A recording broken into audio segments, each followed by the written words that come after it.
الحمد لله رب العالمين والصلاة والسلام على خاتم النبيين أما بعد فأعوذ بالله من الشيطان الرجيم بسم الله الرحمن الرحيم. Mes chers frères en islam, répétez après moi. As-salatu was-salamu alayka ya Rasulallah wa ala alika wa ashabika ya Habiballah.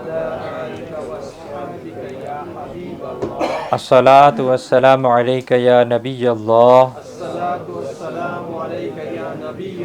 wa ala alika wa ashabika ya Nurallah. Nawaitu sunnat al-i'tikaf. J'ai fait l'intention de la retraite spirituelle surérogatoire en étant dans la mosquée. Mes chers frères en islam, il y a beaucoup de bienfaits à réciter la salat ala nabi, c'est-à-dire le douloud sharif sur le bien-aimé prophète sallallahu ta'ala alayhi wa alihi wa sallam. Il est rapporté dans un livre qui s'appelle Arba'in et Attar, volume 2, page 15, hadith numéro 15. Celui qui enverra des salats sur moi, il n'entrera pas dans le feu. Subhanallah. Donc essayons, mes chers frères, de prendre cette bonne habitude de réciter le douloud sharif, la salat ala nabi sur le bien-aimé prophète sallallahu ta'ala alayhi wa alihi wa sallam, et en particulier le jour du vendredi. Un poète il dit « Je n'ai personne à part toi, auprès de qui puis-je aller ? Je n'ai personne à part toi, auprès de qui puis-je aller ? Ô toi, laideur de ceux sans aide, salam sur toi toujours. Pourquoi devrais-je craindre le feu de l'enfer, ô mon bien-aimé ? Tu es l'intercesseur du jugement, salam sur toi toujours. » Donc avec honneur et respect pour le prophète, alayhi salatu wa salam, récitons une fois la salat, le douloud sharif sur lui. Sallu ala al-habib, sallallahu ta'ala ala Muhammad, sallallahu alayhi wa alihi wa sallam. Essayons, Inch'Allah, de répéter la dua qui est sunnah de faire pendant le mois de Rajab. Allahumma barik lana fi Rajab wa Sha'ban wa ballighna Ramadan. Sallu ala al-habib sallallahu ta'ala ala Muhammad sallallahu alayhi wa alihi wa sallam. Mes chers frères en islam, avant d'écouter le discours d'aujourd'hui, essayons de faire de bonnes intentions, car le bien-aimé prophète sallallahu ta'ala alayhi wa alihi wa sallam a dit « Innamal a'malu binniyat », c'est-à-dire les actions ne valent que par les intentions. Donc si on fait des bonnes intentions, Inch'Allah, on en récoltera la récompense. Donc essayons d'écouter le discours d'aujourd'hui attentivement du début à la fin pour obtenir l'agrément d'Allah Azza wa Jal, pour essayer de se corriger, pour essayer d'apprendre notre science religieuse et pour essayer de la propager aux autres, Inch'Allahul Karim. Par respect pour la science religieuse, dans la mesure du possible, on essaye de s'asseoir comme on s'assoit dans la prière. Si on est fatigué, on s'assoit comme on le peut, Inch'Allahul Karim. Chers frères en islam, Allah Azza wa Jal, il dit dans le Saint-Coran « Inna balawnahum kama balawna ashabal jannah idh aqsamu la yasrimunnaha musbihin wa la yastathnoon » فطاف عليها طائف من ربك وهم نائمون صدق الله العظيم وصدق رسوله النبي الكريم. Traduction de Kanzul Iman. Nous les avons certes éprouvés, comme nous avions éprouvé ceux du jardin, lorsqu'ils jurèrent qu'ils en couperaient certainement la récolte au matin. Et on va Inch'Allah écouter l'histoire aussi de ces gens-là. Qui étaient ces gens-là qui devaient couper certainement la récolte au matin? Ensuite, dans le verset suivant, Allah Azza wa Jal, il dit « Et ils n'ont pas dit si Allah le veut. Et ils n'ont pas dit Inch'Allah. Alors quelqu'un qui faisait un tour envoyé par ton Seigneur acheva sa ronde, détruisant, c'est-à-dire la culture, pendant qu'il dormait. » Chers frères en islam, nous venons d'avoir le privilège d'écouter quelques versets de Surat Al-Qalam dans le juz, dans le para 29 du Coran. Dans ces versets, un événement très beau et très instructif a été mentionné. Venez, nous allons d'abord écouter ce récit, puis nous essaierons d'apprendre les leçons que nous pouvons en tirer. Dans le tafsir de ces versets, les respectables savants disent « Il y a une ville au Yémen qui s'appelle Sana'a. Dans cette ville, il y avait une personne très pieuse et très généreuse. Cette personne avait un beau jardin dans lequel il y avait des cultures. Et il avait l'habitude de dire aux pauvres personnes qu'ils peuvent prendre tous les fruits qui tombent naturellement par terre. De plus, lorsque les fruits allaient être cueillis, il installait des filets sous les arbres et donnait aussi tous les fruits qui tombaient accidentellement dans les filets aux pauvres. C'est-à-dire deux choses il faisait. Il faisait déjà, s'il y a des fruits qui tombent automatiquement, naturellement, vous pouvez les prendre. Et quand on fait la récolte, s'il y a des fruits qui tombent dans les filets alors qu'on n'a pas pu les attraper, alors on les donne aussi aux pauvres. Et ensuite, qu'est-ce qu'il faisait en plus de cela? Dans la récolte qu'il avait, il donnait en plus 10% aux pauvres. Subhanallah. C'est-à-dire il était tellement généreux, il faisait tellement d'efforts à faire sadaqa, à faire l'aumône. Cette personne, mes chers frères, elle avait 3 fils. Et tous les 3 étaient avares, c'est-à-dire, comme on dit en français, ils étaient radins. Lorsque cette personne est décédée, lorsque le père est décédé, les 3 fils, ils ont hérité du jardin avec les cultures. Alors, ils se sont dit, notre père était seul, il était si généreux.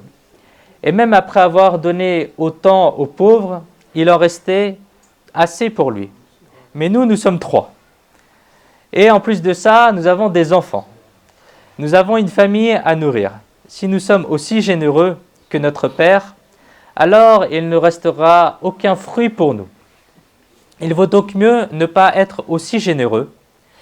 Alors une nuit, alors que les fruits du jardin étaient devenus mûrs et qu'il fallait les cueillir le lendemain, ces 3 frères se sont assis ensemble et ils ont élaboré un plan.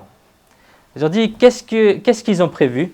Allah Azza wa Jal, il dit dans Surat Al-Qalam, verset 17, « إِذْ أَقْسَمُوا لَيَسْرِمُنَّهَا مُصْبِحِينَ » Lorsqu'ils jurèrent qu'ils en couperaient certainement la récolte au matin. C'est-à-dire qu'ils se sont jurés que très tôt le matin, avant que les gens ne se lèvent, ils iraient dans le jardin et cueilleraient les fruits pour éviter que les pauvres ne le sachent et que nous n'ayons rien à leur donner comme cela. Alors les 3 fils, ils ont élaboré ce plan la nuit. Ils étaient très excités à l'idée que le lendemain, ils allaient cueillir les fruits. Mais ils ont fait une erreur. La première erreur qu'ils ont fait est qu'ils se sont détournés de la générosité et qu'ils voulaient être avares, ils voulaient être radins. Et en plus de cela, ils ont également commis une autre erreur. Ils n'ont fait confiance qu'à eux-mêmes. Ils n'ont fait confiance qu'à eux-mêmes. Allah Azza wa Jal, il dit dans Surat Al-Qalam, verset 18, « Wala yastathnun » Et ils n'ont pas dit si Allah le veut. Et ils n'ont pas dit Inch'Allah. Autrement dit, ils étaient si enthousiastes, ils étaient si contents, ils étaient si confiants dans leur projet qu'ils n'ont même pas dit Inch'Allah. Ils ont fait confiance à qui? À leur propre plan, à leur propre personne. Ils se sont levés très tôt et ils se sont dirigés vers le jardin où il y avait leur culture. Et ils sont levés dans le noir, c'est-à-dire les gens n'étaient pas encore réveillés. Et sur le chemin, ils n'ont pas arrêté de se dire entre eux, traduction des Kanzul Iman, verset 24, qu'aujourd'hui, aucune personne nécessiteuse ne devrait entrer dans notre jardin. Aujourd'hui, il faut aller vite, parce qu'il ne faut pas qu'il y ait les pauvres qui viennent et qui prennent de notre fruit dans nos jardins. Autrement dit, marchons plus vite. Marchons plus vite. Aujourd'hui, on ne doit laisser aucun pauvre entrer dans notre jardin. Mais hélas, lorsqu'ils sont arrivés près du jardin, ils ont vu que leur jardin avait brûlé. Allahu Akbar. Pendant un moment, ils sont restés sous le choc. Et ils ont dit « Inna ladallun » Nous nous sommes effectivement égarés. Peut-être qu'on s'est perdu en chemin. Ils ont cru que peut-être à cause de l'obscurité, nous nous sommes égarés. Nous sommes arrivés dans un autre jardin. Ce n'est pas notre jardin. Mais lorsqu'ils ont regardé attentivement, ils ont compris que c'était bien leur propre jardin. Alors ils ont dit « Bal nahnu mahroumoun » Au contraire, nous sommes devenus mal destinés. Hélas, nous sommes détruits, nous sommes privés du bien. Sallu ala al-Habib, sallallahu ta'ala ala Muhammad, sallallahu alayhi wa alihi wa sallam.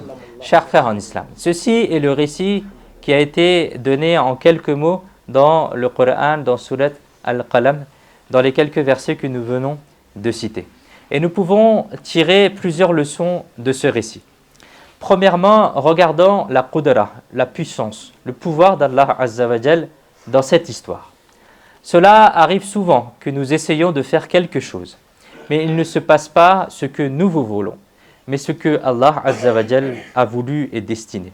Et il est dit dans le Saint-Coran, surat Al-Takwir, verset 29, « Et en réalité, que pouvons-nous désirer, à moins que ce ne soit voulu par Allah, Seigneur de tous les mondes ?» L'imam Ja'far as-Sadiq, rahmatullahi alayh, dont nous commémorons le départ de ce monde le 15 Rajab, a dit « J'ai reconnu le Seigneur à travers le fait que mes intentions ne soient pas réalisées. » C'est-à-dire que lorsque je voulais faire quelque chose et que cela n'arrivait pas, alors j'ai compris que c'est quelqu'un d'autre qui décide et c'est pas moi. C'est-à-dire l'imam al-Ja'far as-Sadiq, rahmatullahi alayhi, dit « J'ai reconnu le Seigneur à travers le fait que mes intentions ne soient pas réalisées. » Autrement dit, ce que je veux ne se réalise pas. Il se passe l'inverse de ce que je veux. De là, j'ai compris qu'il y a quelqu'un qui gardait mes intentions, il y avait quelqu'un qui regardait mes intentions. Quelqu'un a posé une fois une question à l'imam al-A'dam Abu Hanifa, rahmatullahi alayh. « Prouvez-moi que Dieu existe. » L'imam al-A'dam Abu Hanifa, rahmatullahi alayh, a dit « La personne souhaite un fils, mais c'est une fille qui naît. Cela montre qu'il y a quelqu'un dont la volonté se réalise sur ce monde, et cela est Dieu. » Autrement dit, tout récemment, il y a aussi une autre personne qui vivait dans un certain pays, qui se surnommait Malakul Irada, le roi du désir. Il était musulman, qu'Allah Azza wa Jal lui pardonne. Le pauvre a eu un cancer des poumons il y a quelques années et il est décédé très jeune. Nous apprenons donc que dans ce bas monde, c'est la volonté d'Allah qui prime et qui s'exerce. Il n'y a que son commandement qui fonctionne. Et il est celui qui est ghalib, c'est-à-dire celui qui domine. Et en effet, Allah Azza wa Jal, il dit dans le Saint-Coran, wa huwa al-qahiru fawqa ibadihi. Et seul lui est dominant sur ses serviteurs. Bref, nous devons garder à l'esprit que seule la volonté d'Allah s'accomplit. C'est pourquoi nous ne devons donc pas tomber dans l'orgueil ou l'arrogance, parce que l'on a un certain pouvoir dans la société, ou bien que l'on a un certain poste, une certaine richesse, etc.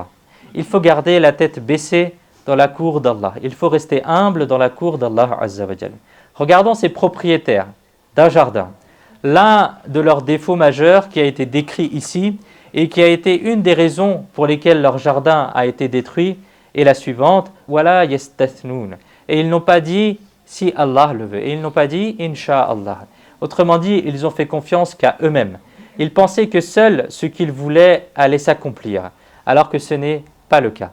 Lorsque leur jardin fut incendié, lorsque leur jardin a pris feu, que cette calamité s'est abattue sur eux, qu'ils furent détruits, seulement après, ils ont dit « Laoula tusabbihun » Pourquoi ne glorifies-tu pas Allah? Ceci est une leçon pour nous. Chaque fois que nous avons l'intention de faire quelque chose, alors nous ne devrions pas placer notre confiance dans notre propre force, dans notre propre talent, dans notre compétence, dans notre capacité à faire les choses, mais il faut faire le isti'ana à Allah Azza wa Jal. C'est-à-dire qu'il faut demander l'aide d'Allah Azza wa Jal. Allah Azza wa Jal est celui qui aide. Et nous sommes dépendants de lui. Nous sommes muhtaj.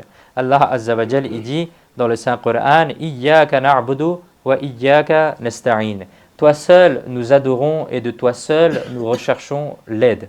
Nous recherchons le secours. Dans cette partie du verset, on nous enseigne de supprimer notre ego de l'intérieur de nous. Nous ne sommes pas les maîtres de ce monde. Nous ne sommes dépendants d'Allah Azza wa Jal. Si nous acceptons avec cœur et âme que nous sommes dépendants d'Allah Azza wa Jal et que l'on ne peut rien faire sans l'autorisation d'Allah Azza wa Jal, alors les portes de la grâce s'ouvriront sur nous. C'est cette réalité que le serviteur admet lorsqu'il dit « Iyyaka na'budu wa iyyaka nasta'in » Toi seul nous adorons et toi seul nous recherchons, de toi seul nous recherchons l'aide. Autrement dit, ô Seigneur, j'ai des mains et c'est toi qui me les as données. Et ce n'est qu'avec ton aide que je pourrai bouger mes mains. Ô Allah Azza wa Jal, j'ai des pieds et c'est toi qui me les as donnés. Je ne peux marcher avec mes pieds sauf si tu me le permets. Ô Allah Azza wa Jal, j'ai une intelligence, j'ai un cerveau, j'ai aussi des sentiments dans mon cœur, j'ai de la force dans mes bras, j'ai aussi de l'argent, j'ai aussi un rang, une position dans la société, j'ai tout ce qu'il faut et c'est toi qui me les as donnés. Mais j'ai besoin de ton aide à chaque instant. Sans ton aide, je ne peux même pas briser une brindille. Alors, ô Allah Azza wa Jal, tu es le Malik, tu es le Seigneur de tous les mondes, je ne cherche que ton aide. Je suis un serviteur et lui le Seigneur. Qui ai-je à part lui? un poète, il dit « Je suis un serviteur et lui le Seigneur, qui ai-je à part lui? Je suis à lui, il est à moi, celui qui m'a créé et nourri. La ilaha illallah, amanna bi rasulillah. » Chers frères en islam, réfléchissons davantage à l'histoire coranique des propriétaires du jardin.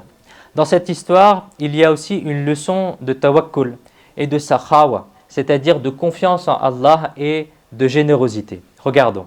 La pieuse personne qui était le propriétaire de ce jardin était quelqu'un de très généreux, de sakhi. Il dépensait généreusement pour les pauvres et les nécessiteux. Son tawakkul, sa confiance en Allah Azza wa Jal, était très grande. Il savait que s'il dépensait pour les pauvres, alors Allah Azza wa Jal mettrait la barakah dans son risque, dans sa subsistance. Mais malheureusement, ses enfants n'ont pas appris cela de leur père et n'ont pas su être généreux. Quel a été le résultat de cela? Ils se sont causés du tort à eux-mêmes, c'est-à-dire que leur jardin a été détruit à cause de leur propre erreur. Cela nous enseigne que nos enfants ont plus besoin de tawakkul et de sakhava, qu'on leur enseigne de la confiance en Allah et la générosité que de la richesse. Nous avons des exemples dans certains pays où, lorsque quelqu'un a des enfants, les parents ils vont leur acheter des terrains, ils vont leur acheter des biens immobiliers, ils vont récolter autant d'argent qu'ils le peuvent pour pouvoir le léguer, pour qu'ils puissent hériter de cela. On veut leur laisser un maximum d'argent à nos enfants. On passe la vie comme on peut, mais on veut que nos enfants aient une meilleure vie que nous, qu'ils ne souffrent pas. Alors les gens, ils gagnent encore plus d'argent. C'est bien de préparer le futur de ces enfants dans ce bas monde, mais est-ce qu'on est en train de leur inculquer des bonnes habitudes ou pas? Nous devrions réfléchir encore plus à cela. Est-ce qu'on leur enseigne la sakhaba, la générosité à nos enfants ou pas? Est-ce que nos enfants placent leur confiance en Allah Azza wa Jal? Est-ce que nos enfants réfléchissent comme cela? Est-ce que l'on a enseigné à nos enfants le shukr, c'est-à-dire être reconnaissant envers Allah Azza wa Jal? Est-ce qu'on leur a enseigné le tawakkul? Est-ce qu'on a enseigné à nos enfants que le rizq n'est donné que par Allah? Apprenons aussi à nos enfants qu'en faisant le shukr, en étant reconnaissant envers Allah Azza wa Jal, les ni'ma, les bienfaits augmentent. Et en étant ingrat, on nous retire nos bienfaits. Il ne faut pas leur laisser beaucoup de richesses et se dire qu'ils vont gérer leur argent. Car si on ne leur a pas appris à faire le shukr, à être reconnaissant envers Allah Azza wa Jal, alors il est possible qu'ils tombent sous le courroux, sous la colère d'Allah Azza wa Jal, et qu'ils ratent la richesse qu'ils devaient avoir, comme on l'a entendu dans ces versets du Coran, où Allah Azza wa Jal a fait que leurs champs et leurs terres, leur culture a complètement brûlé. Pour apprendre toutes ces choses-là à nos enfants, il va falloir les entraîner, il va falloir leur inculquer ces choses-là. Et ce n'est pas en leur disant une ou deux fois qu'ils vont apprendre cela, mais c'est en leur répétant constamment les choses qu'ils vont apprendre cela. Comment est-ce que les pieux prédécesseurs enseignaient le tawakkul, la confiance à Allah aux enfants? Écoutons une histoire. Il y avait une pieuse personne qui s'appelait Cheikh Ahmed ibn Harb, rahmatullahi alayh. Vous vouliez enseigner le tawakkul à votre fils, c'est-à-dire placer la confiance en Allah. Quelle a été sa méthode? Écoutez. Il a fait un trou dans un mur. Un jour, il a fait un trou dans un mur. Il a dit à son fils, « Mon fils, lorsqu'il sera l'heure de manger, viens à ce trou et demande-le à Allah Azza wa Jal. Et Allah Azza wa Jal va te l'accorder. » De l'autre côté, il a dit à sa femme, lorsqu'il c'est l'heure de manger, mets la nourriture ici discrètement en étant de l'autre côté du mur. Alors c'est devenu une habitude de l'enfant. Lorsque c'était l'heure de manger, il venait auprès du trou dans le mur qu'il y avait dans le mur. Sa mère était de l'autre côté du mur et elle mettait discrètement de la nourriture dans le trou. L'enfant continua à recevoir de la nourriture comme cela tous les jours. Alors, en conséquence de son yaqin, sa certitude, elle était devenue complète. Il était devenu complètement dur dans sa croyance que c'est Allah Azza wa Jal qui me donne. À chaque fois que je lui demande, Allah Azza wa Jal, il me donne à manger à travers ce trou-là. Et une fois, sa mère, elle a oublié de lui mettre à manger. Elle a oublié de le nourrir. Elle a oublié de mettre la nourriture dans le trou dans le mur. Et lorsqu'elle s'en est souvenue, elle est vite allée voir son fils pour voir s'il n'avait pas faim. Et lorsqu'elle est arrivée auprès de son fils, elle a vu que son fils était en train de manger. Elle lui a demandé avec étonnement, « Fils, d'où vient cette nourriture? Comment est-ce que tu as pu trouver de la nourriture ?» Et il répondit, « de là où Allah Azza wa Jal me l'accorde tous les jours. Aujourd'hui aussi, il est venu de là. J'ai demandé à Allah Azza wa Jal et Allah Azza wa Jal, il m'a encore accordé à travers le trou. Et il répondit cela. Et en voyant cela, son père, Cheikh Ahmed ibn Harb, rahmatullahi alayhi, a dit à sa femme, maintenant tu n'as plus besoin de mettre de la nourriture. Maintenant son yaqeen, sa certitude est devenue tellement ferme, désormais Allah Azza wa Jal continuera de lui donner directement son rizq et sa subsistance. Subhanallah.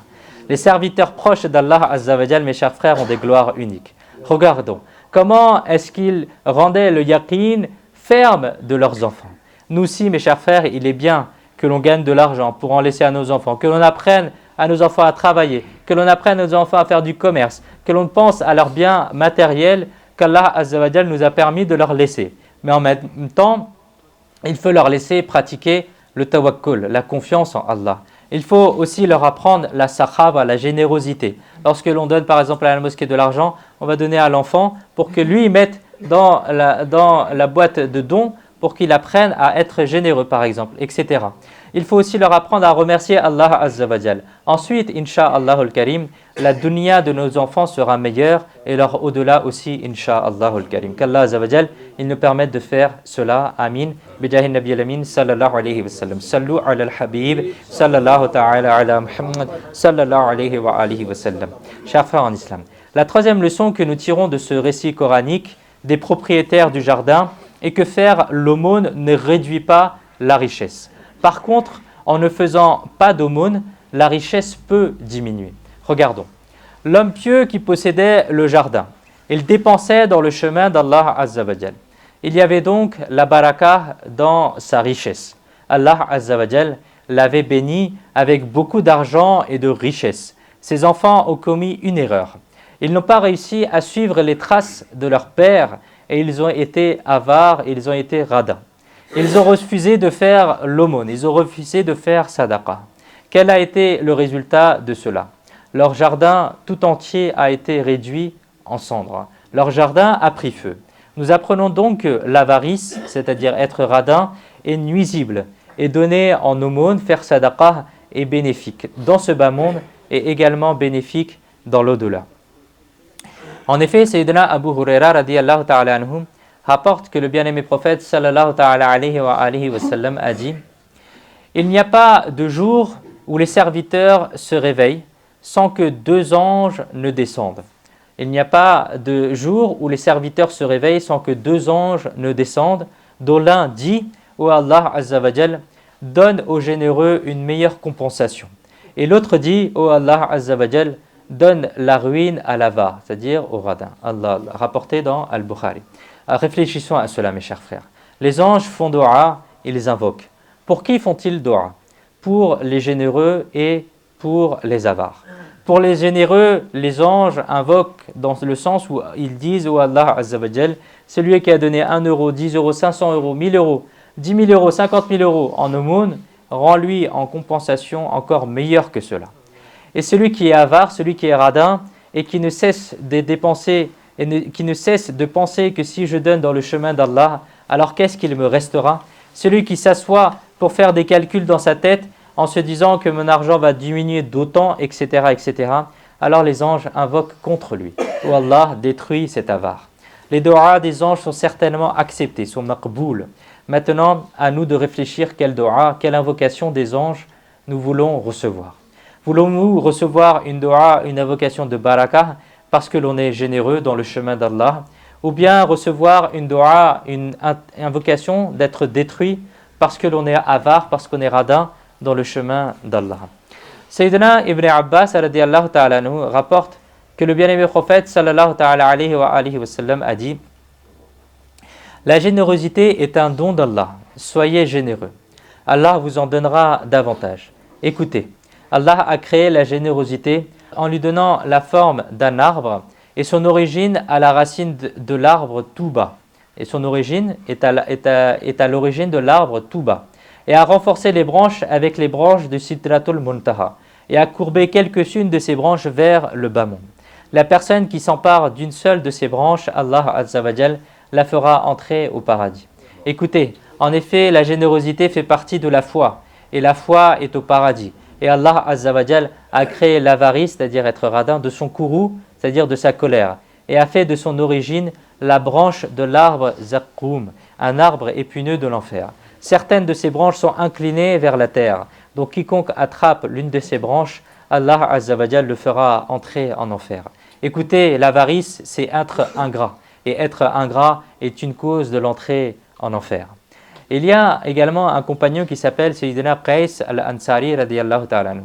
Vous dépensiez beaucoup dans le chemin d'Allah Azza wa Jal. Et ses frères, ils se plaignaient de cela. Et ils disaient de garder au moins quelque chose pour lui. Mais il ne s'abstenait pas de dépenser dans le chemin d'Allah. Au final, ses frères se sont présentés dans la cour du bien-aimé prophète sallallahu ta'ala alayhi wa sallam et ont dit « Ya Rasulallah, au messager d'Allah sallallahu ta'ala alayhi wa sallam, la main de Qais est très ouverte, c'est-à-dire il donne généreusement. » Alors le bien-aimé prophète sallallahu ta'ala alayhi wa sallam a appelé Sayyidina Qais radiyallahu ta'ala anhu. Il lui a posé des questions à ce sujet.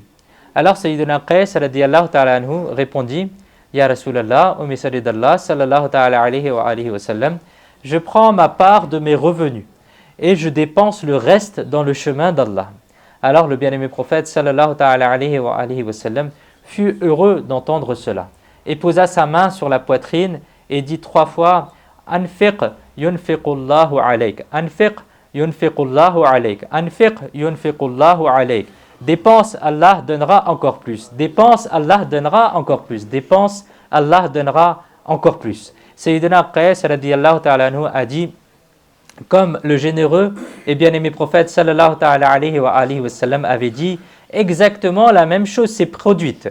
J'ai continué à dépenser dans le chemin d'Allah. Maintenant, alhamdulillah, je suis le plus riche de toute ma famille. Subhanallah. Mes chers frères en islam, de nos jours, les gens qui continuent à se plaindre de la pauvreté, que leurs conditions financières ne sont pas bonnes, que leur commerce ne fonctionne pas, qu'ils sont endettés, que l'inflation les a impactés, généralement, leur attitude est qu'ils ne dépensent pas dans le chemin d'Allah. Généralement, ils se sont mis en tête qu'ils n'ont rien et qu'ils ne peuvent donc pas faire d'aumône et de sadaqa. C'est une mauvaise façon de penser. Même si on ne peut donner que quelques centimes ou quelques euros, il faut dépenser dans le chemin d'Allah. Ensuite, il y aura la barakah dans notre risque, insha'Allah al-Karim. Mes chers frères en islam, il y avait une personne parmi les Bani Israël. Cette personne-là était très pauvre. Une fois, il est même arrivé qu'il n'avait rien à manger pendant 3 jours. Finalement, le 3e jour, sa femme lui donna un dirham, c'est-à-dire une pièce en argent, et lui a dit « Va acheter de la nourriture ». Cette personne affamée depuis 3 jours est partie vers le marché pour acheter de la nourriture. Et sur le chemin, il a rencontré un mendiant et il lui a donné le dirham. Et il est rentré chez lui les mains vides. Il a dit à sa femme qu'il avait rencontré un mendiant et il lui a donné le dirham. Sa femme était quelqu'un de très patiente. Elle lui a dit « Tu as bien fait ». Puis la femme lui a donné une machine à faire du coton, c'est-à-dire quelque chose pour qu'il puisse le vendre, et lui a dit « Vends-le et apporte de la nourriture ». Maintenant, cet homme est arrivé au marché, et avec le rouet, avec la machine qu'il devait vendre. Et il l'a vendu, il a acheté du poisson avec l'argent, et ensuite il est rentré chez lui. Lorsque le poisson a été coupé, une perle en est sortie, subhanallah. La perle avait une grande valeur. Il l'a vendue au marché, et il a gagné beaucoup d'argent. De sorte que jusqu'à hier, il était très pauvre, et il n'avait pas d'argent même pour manger, et soudainement, il est devenu très riche. Puis un jour, un mendiant est arrivé auprès de lui. Masha'Allah, cette personne avait un si grand cœur qu'il a donné la moitié de sa richesse au mendiant et il lui a dit « Prends ceci, prends la moitié de ma fortune et je garde l'autre moitié. » Voyant sa grande générosité, le mendiant a dit « Que votre richesse vous soit bénie, je suis en fait un ange. Le dirham que vous aviez donné au mendiant, malgré votre faim, Allah Azza wa Jal vous a attribué 100 qira'at en retour. Cette richesse que vous avez reçue est un qira'at et c'est de ces 100 qira'at que vous allez recevoir. Subhanallah. Chers frères en islam. De là, nous apprenons que même si la zakat n'est pas obligatoire pour les pauvres, malgré cela, eux aussi devraient donner autant d'aumônes qu'ils le peuvent. Regardons, cette personne était pauvre, elle n'a rien mangé pendant 3 jours, mais elle a quand même donné un dirham en aumône. Ce dirham a été accepté dans la cour d'Allah Azza wa Jal et Allah Azza wa Jal l'a rendu riche. C'est pourquoi, quel que soit le montant de notre salaire, nous devons continuer à faire sadaqa, même si c'est quelques centimes ou quelques euros. Chers frères en islam, que nous soyons pauvres ou riches, que l'on ait beaucoup de richesses ou très peu, quoi qu'il arrive, nous devrions retirer l'avarice de notre cœur. Car l'avarice, être radin, est un très grand défaut, c'est un très grand vice. Sayyidina Abu Huraira radiyallahu ta'ala anhu rapporte que le bien-aimé prophète sallallahu ta'ala alayhi wa sallam a dit: le généreux est proche d'Allah, as-sakhiyyu qaribun min Allah, est proche du paradis, est proche des gens et est loin de l'enfer. Alors que l'avare, celui qui est radin, est loin d'Allah, est loin du paradis, est loin des gens et est proche de l'enfer. Une fois, le bien-aimé, le prophète d'Allah, Sayyidina Yahya alayhi salam, a rencontré Shaitan. Et vous, alayhi salam, vous lui avez demandé: ô Iblis, dis-moi parmi les gens, qui aimes-tu le plus et qui détestes-tu le plus? Shaitan a répondu que j'aime plus le croyant avare, c'est-à-dire le croyant, le musulman, mais qui ne dépense rien, qui est radin, et je déteste le fasiq généreux. Et je déteste le fasiq, c'est le transgresseur qui est généreux. Sayyidina Yahya alayhi salam a dit: pourquoi cela? Alors Shaitan répondit: parce que l'avarice de l'avare me suffit. C'est-à-dire que l'avarice de l'avare me suffit. C'est-à-dire que c'est un très grand défaut, que cela me suffit pour cette personne. Même s'il est musulman, son avarice, le fait qu'il soit radin, cela me suffit. Alors que je crains toujours la générosité du fasiq. Je crains toujours la générosité du transgresseur, qu'Allah accepte sa générosité. Puis en partant, Shaitan a dit: si vous n'étiez pas Sayyidina Yahya alayhi salam, je ne vous aurais pas dit cela. Subhanallah. Regardons la grandeur et le bienfait d'être sakhi, d'être généreux dans le chemin d'Allah Azza wa Jal. Chers frères en islam, l'avarice, être radin, est vraiment un grand défaut, c'est un grand vice. De ce fait, nous devrions éviter l'avarice. Nous devrions essayer d'avoir un grand cœur. Si Allah Azza wa Jal nous a donné de la richesse, alors il faut le dépenser dans ce chemin à cœur ouvert.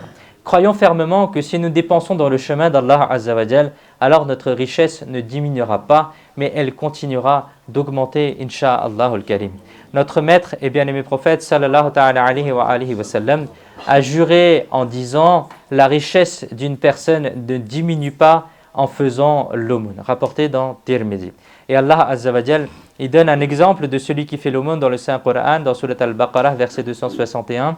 Traduction: l'exemple de ceux qui dépensent leur richesse dans le chemin d'Allah est semblable à un grain qui a donné 7 épis de blé. Et chaque épi contient 100 grains. Allah peut augmenter cela à maintes reprises pour qui il veut. Allah est tout englobant, tout sachant. Il est dit dans le tafsir Siratul Jinan, dans ce verset, la vertu de ceux qui dépensent dans le chemin d'Allah est expliquée à travers un exemple. C'est comme un homme qui sème un grain dans la terre à partir duquel poussent 7 épis. Et chaque épi produit 100 grains. C'est comme s'il avait semé une graine et reçu 700 fois plus. De la même manière, celui qui dépense dans le chemin d'Allah, Allah Azza wa Jal lui donne 700 fois plus de récompense en fonction de son ikhlas, en fonction de sa sincérité. Et ce n'est pas non plus une limite, mais les trésors d'Allah sont pleins et il est le tout miséricordieux et très grand miséricordieux, alors il donne encore plus de récompenses à qui il veut. Une fois, un mendiant est arrivé à la porte de Sayyidina Habib al-Ajami, rahmatullahi alayh. Votre respectable épouse, rahmatullahi alayha, avait pétri de la farine et était allée chercher du feu dans le quartier pour faire cuire le pain. Lorsqu'elle est revenue avec du feu, la farine avait disparu. Alors vous, rahmatullahi alayha, avez demandé: vous l'avez emmenée pour faire cuire du pain? Alors Sayyidina Habib al-Ajami, rahmatullahi alayh, a raconté l'histoire de l'avoir donnée en aumône, d'avoir fait sadaqa, cette farine-là. Sa femme répondit: subhanallah, c'est une très bonne chose. Entre-temps, une personne a apporté du pain et de la viande dans une grande marmite. Sayyidina Habib al-Ajami, rahmatullahi alayh, a dit: regardez avec quelle rapidité on vous l'a rendu. Le pain est déjà cuit et il y a aussi un plat de viande en plus. Subhanallah. Chers frères en islam, donner en aumône est une grande sunnah de notre bien-aimé prophète sallallahu ta'ala alayhi wa sallam. Et il n'y avait personne qui repartait de votre cour généreuse les mains vides. L'aumône efface, mes chers frères, les péchés comme l'eau éteint le feu. L'aumône sauve du feu de l'enfer. Et il est dit dans un hadith, celui qui fait l'aumône pour l'agrément d'Allah, alors cette aumône devient un voile entre lui et le feu. L'aumône, la sadaqa, éteint le courroux, la colère d'Allah et conjure, c'est-à-dire éloigne d'une mauvaise mort. Le bien-aimé prophète sallallahu alayhi wa sallam a dit « Hâtez-vous, c'est-à-dire dépêchez-vous de faire l'aumône, car le mal ne surpasse pas l'aumône. Celui qui fait l'aumône sera dans l'ombre de son aumône le jour du jugement. L'aumône ferme 70 portes du mal. L'aumône protège de la chaleur de la tombe. L'aumône du musulman augmente sa durée de vie. Allah Azza wa Jal, par la barakah de l'aumône, supprime le takabbur, c'est-à-dire l'arrogance, l'orgueil. L'aumône empêche 70 maux, dont le plus petit est la défiguration du corps et les taches blanches. Allah, Allah. Chers frères en islam, qu'Allah Azza wa Jal nous permette de faire l'aumône, de faire sadaqa. Essayons de réserver, pour ceux qui le peuvent, 2%, 5%, 11% de notre revenu mensuel de côté, ou autant que nous le pouvons pour pouvoir dépenser dans le chemin d'Allah. Mettons une boîte de dons à la maison. Essayons de participer à la construction des mosquées. Essayons de participer au fonctionnement de cette mosquée, par exemple, à Masjid Al-Anwar Al-Madina. Si l'occasion s'est présente, aidons nos familles. Par exemple, la zakat, al-mal, elle est priorisée aux membres de la famille. S'il y a des membres de la famille qui sont pauvres, qui sont dans le besoin, qui sont éligibles à la zakat, alors c'est à eux qu'il faut les donner en premier. Et nous en recevrons, Inch'Allah al-Karim, de nombreuses récompenses qu'Allah Azza wa Jal nous permette de retenir ce que nous avons entendu et de le propager aux autres. Amin. Bijahi khatam al-nabiyyin sallallahu ta'ala alayhi wa alihi wa sallam. Sallu ala al-habib sallallahu ta'ala ala Muhammad sallallahu alayhi wa alihi wa sallam. Chers frères en islam, aujourd'hui, Inch'Allah al-Karim, on va apprendre une règle islamique qui est la suivante. Il est makruh tanzihi de prier avec un bonnet épais sur le front sans aucune raison valable. C'est-à-dire, il est makruh tanzihi de prier avec un bonnet épais sur le front sans aucune raison valable. On va essayer de comprendre cela. Nous sommes maintenant en hiver et les gens portent parfois des bonnets à cette époque-là de l'année. Alors comprenons bien une règle.